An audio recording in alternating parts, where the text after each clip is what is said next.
எனக்கு கணக்கு பாடத்தில் கடன் வாங்குவது பிடிக்காது, அதனால எல்லா கணக்கையும் நான் தப்பா தான் போடுவேன், 50 மார்க் எடுத்து பாஸ் ஆனேன். நியாயமா சொல்லுங்க, இங்க நிறைய பேர் படிச்சவங்க இருக்கீங்க, எல்லா கணக்கையும் தப்பா செஞ்சு 50 மார்க் யாராவது போடுவாங்களா? இந்த பிள்ளைகளுக்கு தங்க காயின் கொடுக்குறவர் இருக்காரு, அப்படி செஞ்சு 50 மார்க் போடுவீங்களா? அப்ப போய் சொல்லியிருக்காருன்னு அர்த்தம் இல்ல, அந்த வாத்தியாருக்கு கணக்கு தெரியலன்னு அர்த்தம். உண்மையில இது என்ன கணக்குன்னே தெரியல. இது ஆண்கள் கணக்கு. ஆண்கள் கணக்கு பூரா பொய் கணக்கு என்பதை தொடக்கத்திலேயே நிரூபித்து விட்டு உட்கார்ந்திருக்கிறார் அவர். மனைவிக்கு 38,000 ரூபாய் சேலை வாங்கி கொடுக்கறதெல்லாம் நம்பது மாதிரியா இருக்கு. அவர் தர்மபுரிக்காரர் தான். இங்க உள்ள எந்த பெண் 38,000 ரூபாய்க்கு இந்த தீபாவளிக்கு ஒரு சாரி எடுத்திருக்கீங்க? கை தூக்குங்க. ஒண்ணு நீங்க கை தூட்டுறீங்க சார். எந்த பெண் பட்டுச்சேலை எடுத்திருக்காங்கன்னு அவர் உணர்ச்சி வசப்படுறார், அணியை காப்பாற்றணும் அப்படிங்கிறதுக்காக. எந்த பெண்ணாவது எடுத்திருக்கீங்களாமா இந்த தீபாவளிக்கு 38,000 ரூபாய்க்கு ஒரு சாரி எடுத்திருக்கீங்களா? எடுக்கல. அப்ப எவ்வளவு பொய் பேசுறாரு இந்த ஆண்கள். இவ்வளவு பொய் பேசி நீங்க ஜெயிக்கணுங்கிறது ரொம்ப அவசியம். அப்படி ஜெயிச்சு என்னையா சாதிக்க போறீங்க? ஈவு இறக்கம் இல்லையா? மனசாட்சி இல்லையா? நெஞ்சில ஈரம் இல்லையா? வேட்டி கொசுவலை இல்லையா? கொசுறு வேட்டியா இல்லையா? என்னென்ன கேள்வி எல்லாம் கேட்கறாங்க. இதுல கடன் இவங்க வாங்கிக்கிட்டே இருப்பாங்களே. அப்படி யார்கிட்ட கடன் வாங்குறாங்க தெரியுமா? ஒரு பிரச்சனை, ஒரு கஷ்டம், ஒரு சிரமம்னா ஆண்கள் நேரம் வந்து மனைவிட்ட தான் நிற்பாங்க. அது வரைக்கும் அன்பா கூட பேசியிருக்க மாட்டாங்க. கையை பிடிச்சிக்கிட்டு, என் பிரச்சனை தீர்றது உன் கையில தான் இருக்கு, என் கஷ்டம் தீர்றது உன் கையில தான் இருக்கு, நம்ம குடும்பம் தீபாவளி கொண்டாடுறது உன் கையில தான் இருக்குன்னு 2 பவுன் வளையல உருவிட்டு போயிடுவாங்க. கேட்டா நான் கடன் வாங்கினேன். எதை வச்சு கடன் வாங்கினீங்க?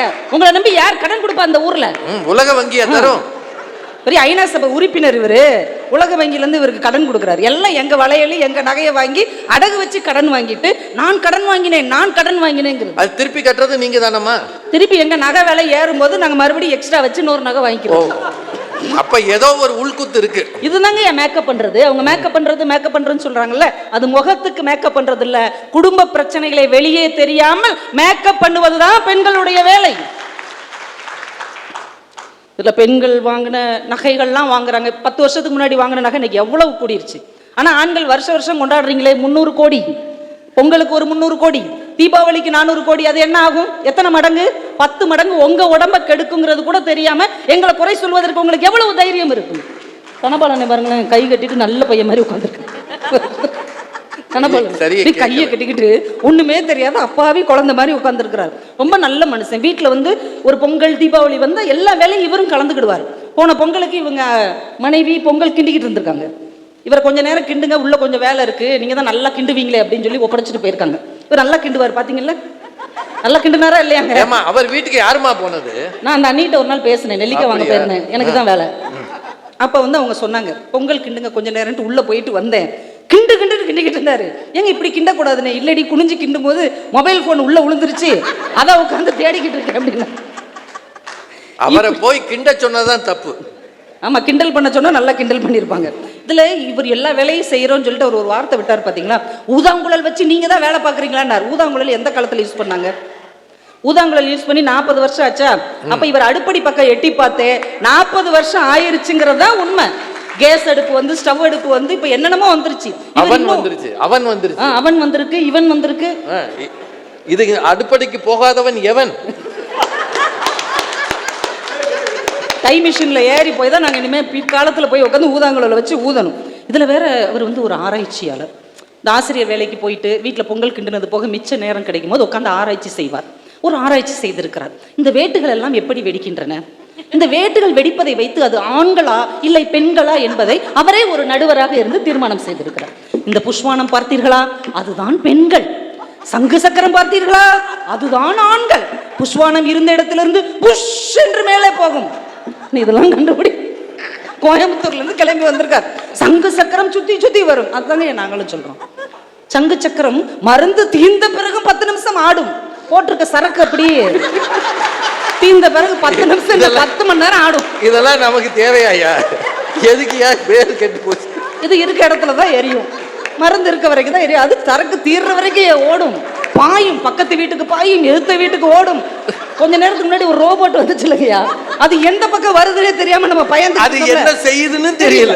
அது மாதிரிதான் சங்கு சக்கரம். நம்ம இங்கதான் பத்த வச்சிருப்போம், அது அந்த பக்கம் ஓடும், இல்ல இந்த பக்கம் ஓடும், இல்ல தெரிச்சு கூரைக்கு போகும். ஆனா புஷ்வானம் இருந்த இடத்துல தான் இருக்கும். அது வாட்டுக்கு முடிஞ்ச பிறகு அமைதியாயிடும். அப்புறமே சாக்கடையில விழும். கடைசி சங்கு சக்கரம் வந்து சுத்தி சுத்தி பாத்திருக்கீங்களா, சுத்தி சுத்தி சுத்தி மருந்து தீர்ந்ததுக்கு அப்புறம் 10 நிமிஷம் ஆடி கரெக்டா சாக்கடைக்குள்ள தான் விழும். புஷ்வானம் அது பாட்டுக்கு அது ஒண்ணுமே செய்யாது, வச்ச இடத்துலயே நிக்கும். அதுதான் பெண்கள். இருந்த இடத்தில் இருந்து கொண்டே வானத்துக்கும் பூமிக்குமாக விஸ்வரூபம் எடுக்கிறவள் தான் எங்கள் பெண்கள். அப்படி அதாவது பெண்கள் எல்லாம் புஷ்வானம்னு ஒத்துக்கிட்டாங்க. ஆமாங்க, ஒத்துக்கிறோங்க. இதுல என்னங்க இருக்கு? என்ன இருக்கு? இந்த மாதிரி மட்டாப்பையும் பட்டாசையும் சங்கு சக்கரத்தையும் கெட்டிக்கிட்டோம்னா நாங்க புஷ்வானமாகத்தான் வாழ வேண்டும். வேற என்ன ராக்கெட் மாதிரியே நாங்க போக முடியும்? அது சாக்கடையில விழுகிற அந்த சக்கரத்தை கல்யாணம் பண்ணியே இது வெடிக்குதுன்னா புஷ்வானம் எவ்வளவு பெரிய விஷயம் யாது. இதுல வீதியிலே வருவதையெல்லாம் நீங்கள் வாங்காதீர்கள். ஆமா, வீதியில வர்றவ என்னங்க அம்பானியா வந்து வித்துக்கிட்டு இருக்காரு. எதை எடுத்தாலும் 10 ரூபான்னு இந்த ஆள் வந்து விற்பான். அலுமினிய கிண்ணம், அலுமினிய கிண்ணம், இந்த பூரிக்கட்டை, இந்த அப்பளம் பொரிக்கிறது, எதை எடுத்தாலும் 10 ரூபா. சரி, இந்த தீபாவளிக்காக 2 நாள் வந்து விற்கிறாரு. அவருக்கும் குடும்பம் பிள்ளை குட்டி எல்லாம் இருக்குல்ல, பெரிய கடையிலே எடுத்தா இவருக்கு யாருங்க வருமானத்தை கொடுப்பது என்று அவருக்கு ஒரு வருமானம் 50 ரூபாய்க்கு வாங்குவோயா. நமக்காக இல்ல, அவருக்காக. நீங்க சொன்னீங்கல்ல, அந்த ஆட்டோ அண்ணனுக்காக நான் 50 ரூபாய் கொடுத்து விட்டு வந்தேன், அவர் இரவு எனக்காக காத்திருப்பார். நீங்கல்ல, எங்களை நம்பிதான் இந்த அண்ணன் வந்து விற்கிறார். அதனால ஒரு 50 ரூபாய் அந்த அண்ணன் கிட்ட வாங்குறோமே தவிர மொத்த பணத்தையும் கொண்டு போய் ஒரே அண்ணனிடம் கொடுக்கிற பழக்கம் எங்களுக்கு கிடையாது. வெவ்வேறு ஃப்ளோர்ல கொடுப்போம். ஐயா, உண்மையிலேயே திருவிழா பண்டிகைனா ஆண்களுக்கு கொண்டாட்டம், அது பெண்களுக்கு தான் திண்டாட்டம். உண்மை. ஒரு சாதாரண வேலைங்க. நாளைக்கு காலையில் இவங்க எல்லாரும் பாருங்க, ஒட்டடை அடிக்கிறதுல இருந்து, ஃபேனை துடைக்கிறதுல இருந்து, பாத்திரத்தை எடுத்து கழுவி திரும்பி வைக்கிறதுல இருந்து, அடுப்படியை கிளீன் பண்றதுல இருந்து, பூஜை அறையை ஒதுக்குறதுல இருந்து எல்லா வேலையும் செய்வது பெண்கள், பார்த்து கொண்டே இருப்பது ஆண்கள். இப்படியே பார்ப்பாங்க. அவனுக்கு அவ்வளவுதான் வேலை. பாத்திரம் விளக்குறதுல எவ்வளவு கஷ்டம் தானே தெரியுமாயா? சில பாத்திரத்தை சோப்பு வச்சு விளக்கிடலாம், சில பாத்திரத்தை புளி வச்சு விளக்கணும், சில பாத்திரத்தை பீதாம்பரின்னு ஒரு பவுடரை வச்சு விளக்கணும், சில பாத்திரத்தை சாம்பல் வச்சு விளக்கணும், சில பாத்திரத்தை விபூதி வச்சு துடைக்கணும்னா பாத்திரத்தை மட்டுமல்ல குடும்பத்தையும் சுத்தமாக வைத்துக் கொண்டிருப்பது எங்கள் பெண்களாகத்தான் இருக்கிறார்கள். காலையில கடையில போய் கறிக்கடையில நிக்கிறதுக்கே உங்களுக்கு இவ்வளவு உடம்பு வலிக்குதுன்னா நைட்லயே கறி வாங்கணும். அந்த கறியை அலசி சுத்தம் பண்ணி, ஒருத்தருக்கு கொத்துக்கறி, ஒருத்தருக்கு குடல் கறி, ஒருத்தருக்கு எலும்பு குழம்பு. இதுல கணவருக்கு தலைக்கறி தான் பிடிக்கும். பெரிய அஜித் ரசிகர் இவரு, எனக்கு தலைக்கறி தான் பிடிக்கும் அப்படிம்பாரு. அதையும் நாங்க செஞ்சு கொடுத்து எவ்வளவு வேலைகள் எல்லாம் ரெடி பண்ணி வச்சா பூஜாரியில வந்து இவர் மணி அடிச்சுட்டு கற்பூரம் காமிச்சிட்டு தொட்டு கும்பிடு அப்படின்ட்டு அவர் பாட்டுக்கு போயிட்டே இருப்பாரு. நாங்க ஓரமா நிப்போம். குடல் ரெடியா இருக்கும். ஆமா, குடல் ரெடியா இருக்கும், ரத்தம் பொரிச்சு ரெடியா இருக்கும், மூளை வறுத்து வச்சிருப்போம். இல்லாததெல்லாம் செய்யணும்ல அவருக்கு. இல்லாதவர்களுக்கு கொடுக்க வேண்டுமா இல்லையா? அதற்காகத்தான் உங்களை கல்யாணம் பண்ண முன்னாடி அவருக்கு மூளையே இல்ல. உண்மையிலேயேங்க சமையல்ல அடுத்த வேளை சோத்துக்கு என்ன பண்றதுன்னு அதிகமா குழம்புவது எங்கள் பெண்களாகத்தான் இருப்பார்கள். என்ன பண்றது, என்ன குழம்பு வைக்கிறது அப்படின்னு. இதுல எங்களை போய் இவங்க செலவுன்னு சொல்றாங்களே. தீபாவளி அன்னைக்கு, பொங்கல் அன்னைக்கு இந்த ஃபர்ஸ்ட் டே ஃபர்ஸ்ட் ஷோ யாருங்க போய் பாக்குறா? யார் போறது? ஒரு நல்ல படம் கூட வரல. வராத நல்ல படத்துக்கு எப்படி போறாங்க? 100 ரூபாய் பெறாத டிக்கெட்டுக்கு 2000 ரூபாய் கொடுத்து முதல் ஷோ பார்ப்பது ஆண்களாக இருக்கிறார்களா பெண்களாக இருக்கிறார்களா என்று நீங்க யோசிச்சு பாருங்க. 2 பேரும் வேலைக்கு போறோம். ஆனா தீபாவளி அன்னைக்கு காலையில சீக்கிரம் எந்திரிச்சு எல்லா வேலையும் பார்க்கறது பெண்கள் தலையில் மட்டும்தான் கட்டப்படுகிறது என்றால் இது நம்முடைய பாரம்பரியமாக இருக்கிறது. அதைத்தான் ஒருத்தர் கவிதையில சொன்னாரு. பாட்டிக்கு சுண்டக்காய் வத்தல், தாத்தாவுக்கு ஃபில்டர் காஃபி, அப்பாவுக்கு முந்திரி பக்கோடா, அண்ணனுக்கு குலோப் ஜாமுன், தம்பிக்கு முட்டை பொடிமாஸ் என்று குடும்பத்தில் எல்லோருக்கும் பிடித்ததையே பார்த்து பார்த்து செய்யும் அம்மாவுக்கு பிடித்தது என்பவோ குடும்பம் மட்டும்தான் எழுதினார். எல்லாத்துக்கும் பிடிச்சது செய்வோம், என்னைக்காவது நமக்கு பிடிச்சது செஞ்சிருக்கோமா? எல்லாரும் சாப்பிட்டது போக கடைசி எங்களுக்கு என்ன தெரியுமா மிஞ்சி இருக்கும்? ஆறி போன டீ, மீந்து போன இட்லி, தீஞ்சு போன தோசை, இதுக்கெல்லாம் மிச்ச வச்ச சோறு. இதை சாப்பிட்டுட்டு அடுப்பங்கரையில் அடிமை பெண்கள் போல இருப்பது எங்கள் பெண்கள். அன்பேவா எம்ஜிஆர் மாதிரி சுத்திக்கிட்டு இருக்கிறது ஆண்கள் என்று சொல்லி பண்டிகை, தீபாவளி எந்த கொண்டாட்டத்திலும் ஆண்கள் அதை கொண்டாடுகிறவர்களாக இருக்கிறார்கள், பெண்கள் திண்டாடுகிறவர்களாக இருக்கிறார்கள் என்று சொல்லி வாய்ப்புக்கு நன்றி கூறி விடைபெறுகிறேன். சிறகு அப்படின்னா பறவைக்கு தானே இருக்கும், அப்படிதானே? பறவைகள் முட்டையிட்டு குஞ்சு பொரிக்கக்கூடிய இன வகையை சார்ந்தவை, அப்படிதானே? குட்டி போட்டு பால் கொடுக்கக்கூடிய இனம் ஒன்று, முட்டையிட்டு குஞ்சு பொரிக்கும் இனம். இந்த 2 தான் உயிரினங்கள்லையே. மற்ற மீன் மாதிரியான உயிரினங்கள்லாம் அதுவும் முட்டைக்குள்ளேருந்து தான் வரும். ஆனால் அந்த மீனுக்கு பறக்க தெரியாது, பறக்க வேண்டிய தேவையில்லை. அது தண்ணீருக்குள்ளேயே நீந்தி வாழ்ந்து முடிந்துவிடும்.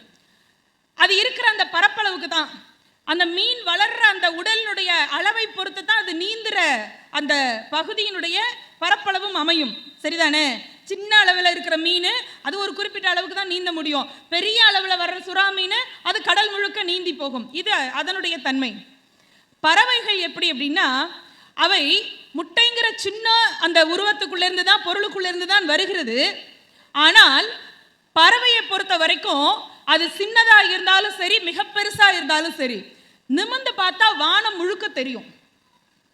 பறக்கிறது அப்புறம், முதல்ல நம்மளுடைய பரப்பளவு என்னங்கிறது அதுக்கு கண்ணுக்கு தெரியும். இவ்வளோ பெரிய விசாலமான வானமா அப்படிங்கிறது அதுக்கு முதல்ல புரியும். எல்லாத்துலேயும் பறந்து அளந்துடணும்னு அது மனசுக்குள்ள ஒரு ஆசை வரும். உண்மைதானே?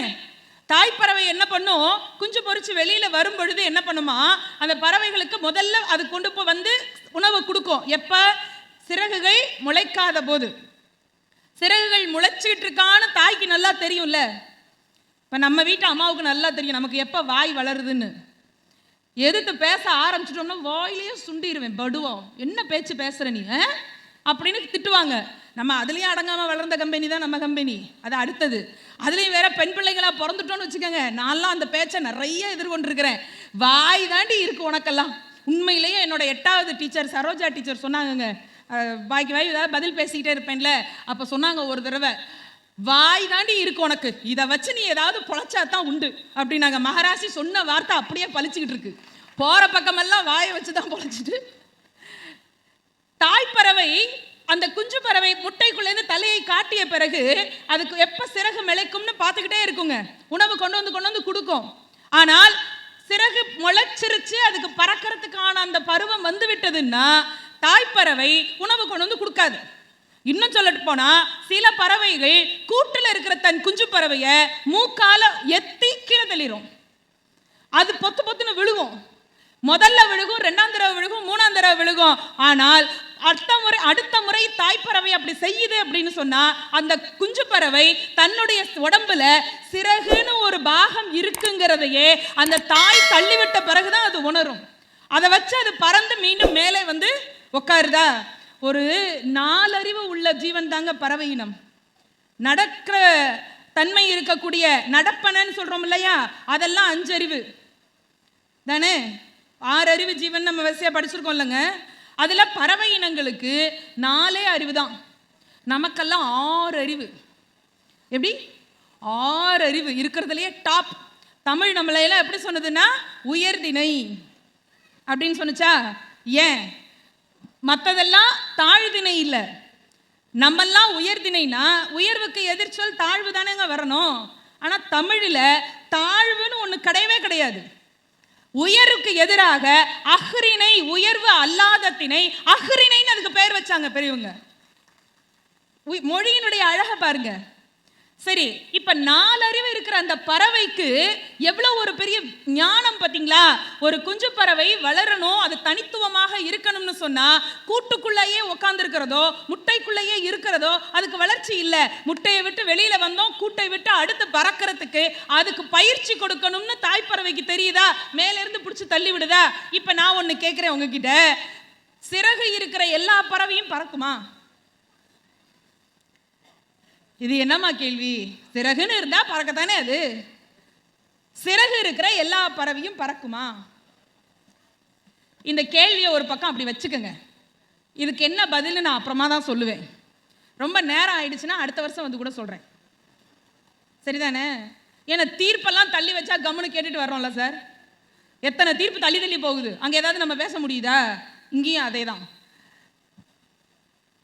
பெருமக்களே, இக்கிகைன்னு ஒரு புக்கு, உலக பிரசித்தி பெற்ற புக்கு. இக்கிகைன்னு டைட்டில் நம்ம கேள்விப்பட்டிருப்போம். அதுக்குள்ள என்ன விஷயம் இருக்குன்னு எத்தனை பேர் படிச்சீங்கன்னு எனக்கு தெரியல. சமீபத்தில் எனக்கு என்னுடைய தோழி ஒருத்தங்க அதை பரிசா கொடுத்தாங்க. அதை படிக்கிற வாய்ப்பு அமைஞ்சிச்சு எனக்கு. அதுல ஒரு செய்தி படித்தேன். என்ன தெரியுமா? இப்போ நம்ம வாழ்க்கை போயிட்டே இருக்குல்ல, இந்த வாழ்க்கையை ஒரு ஓட்டப்பந்தயத்தினுடைய ட்ராக் மாதிரி வச்சுக்குவோம், கற்பனை பண்ணிக்குவோம். ஒவ்வொருத்தருக்கும் ஒவ்வொரு ட்ராக் இருக்குல்லங்க. ஒருத்தர் ட்ராக்குக்குள்ளே இன்னொருத்தர் கிராஸ் ஆகவே கூடாது. அது ரொம்ப முக்கியம். தனித்தனியாக அவங்களுக்குன்னு ஒரு ஆயுசு இருக்கு. இப்போ ஒருத்தர் நடந்து போயிட்டே இருக்காரு அந்த ட்ராக்ல, அவருடைய ஆயுள் காலம் முடிகிறது அப்படிங்கிறது ஒரு காலத்தில் இருக்கும்ல. அவருடைய 70வது வயசோ 80வது வயசோ 90 வயசோ 100 வயசு நல்ல ஆயுசோடு இருக்கட்டும். ஒரு 90 100 120 வச்சுக்கோமே. இப்போ என்ன குறை, கற்பனையில் எல்லாம் ஜாஸ்தியாகவே வச்சுக்கலாம். சரிங்களா? ஒரு 100 வயசுல அவர் ஆயுசு முடியுதுன்னு அவருடைய ஆயுள் காலத்துக்கான ஒரு போர்டு, அது அவருடைய 100வது வயசு இருக்கிற அந்த இடத்துல அவர் போய் சேரும் போது அந்த போர்டு இருக்கும். அந்த பெயர் பலகையை, அறிவிப்பு பலகையை அவர் பார்த்தாருன்னா அவருடைய ஆயுசு பூர்த்தி ஆயிருச்சுன்னு அர்த்தம். இப்படி ஒரு கற்பனை வச்சுக்கோங்க. அந்த இடத்துல அந்த போர்டு இருக்கு, அது எங்க இருக்குன்னு இவர் இங்க இருந்து பார்க்க முடியாது. பார்க்க முடியாம இருக்கிற வரைக்கும் தான் நடப்போம். தோ அங்க இருக்கு அப்படின்னா இங்கே உட்காந்துருவோம். போவோமா யாராவது? போவே மாட்டோம். அப்படியே உட்காந்த இடத்துலயே தரணாதான். ஆனா இந்த இந்த ட்ராக் ரேஸ் எப்படின்னா, நம்ம நடந்தாலும் நடக்காட்டியும் நம்ம அங்க போகத்தான் போறோம். வாஸ்தவம் தானேங்க? அப்படி நம்ம நடந்து போறோம்னு வைங்களேன், அந்த போர்டு ஒருத்தருக்கு இப்போ 80 வயசுன்னு இருக்குன்னு வச்சுக்கோங்களேன், அந்த மனிதர் நடந்து போறாரு, அந்த 80ன்னு இருக்கிற போர்டை ஒரு முயல் குட்டி எடுத்துக்கிட்டு அதுக்கு முன்னாடி இன்னும் அது நடந்து போகுது. அப்போ எவ்வளவு சந்தோஷமா இருக்கும் அவருக்கு. ஆயுசு நீளுது. சரியா? இப்போ நடந்து போற மனுஷன் 1 வருஷம் நடந்து 1 ஆண்டு வயது கூடிருச்சு அவருக்கு. அப்ப அந்த முயல் குட்டி 6 மாத வயதுக்கான தூரத்தை கடந்திருக்கு. புரியுதா இப்ப கணக்கு உங்களுக்கு? ஆனா அவருடைய ஆயுசு கொஞ்சம் கொஞ்சம் நீளுமே தவிர ஏதோ ஒரு பாயிண்ட்ல அங்க போய் பார்த்துருவார்ல. இவர் 1 வருஷம் நடக்கிறாரு, அது 6 மாசத்துக்கு நடக்குது. இப்ப இதே கற்பனை பண்ணுங்க, இவர் 1 வருஷம் நடந்தா அந்த முயல் குட்டி அந்த போர்டை தூக்கிட்டு இன்னும் 1 வருஷத்துக்கு நடக்குதுன்னு வைங்களேன், இவர் ஆயுசுக்கு அங்க போய் சேருவாரா? சேரவே மாட்டாரு. இப்ப இத உருவகமா எப்படி சொல்றாங்க தெரியுமா?